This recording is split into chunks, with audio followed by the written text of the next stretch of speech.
আজকে তৈরি করে দেখাবো হোটেল স্টাইল লাচ্চা পরোটা। এজন্য একটা বাটিতে 1.5 কাপ পরিমাণ ময়দা, স্বাদ মতো লবণ, হাফ চা চামচ চিনি, 1 টেবিল চামচ তেল দিয়ে ভালো করে মিশিয়ে নিব। এরপর উষ্ণ গরম পানি দিয়ে ডোটা তৈরি করে নিব। ডোটা তৈরি করা হয়ে গেলে একটা ভিজা টাওয়েল দিয়ে ঢেকে রাখবো 30 মিনিটের জন্য। এরপর একটি বাটিতে 2 টেবিল চামচ তেল, 2 টেবিল চামচ কর্নফ্লাওয়ার দিয়ে ভালো করে মিশিয়ে নিব। 30 মিনিট পর ডোটা মুথে 4 ভাগে ভাগ করে প্রত্যেকটা ভাগ দিয়ে বড় করে রুটি বেলে নিব।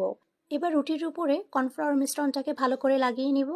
রুটিটাকে একটা কুকি কাটার অথবা ছুরির সাহায্যে চিকন চিকন করে কেটে নিব। যত চিকন করে কাটা হবে ততটাই ভালো হবে লাচ্চা পরোটা।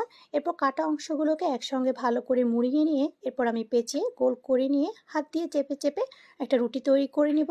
এবার প্যানে রুটিটাকে দিয়ে সামান্য তেল দিয়ে পরোটা করে আমি ভেজে নিচ্ছি এপাশ ওপাশ করে।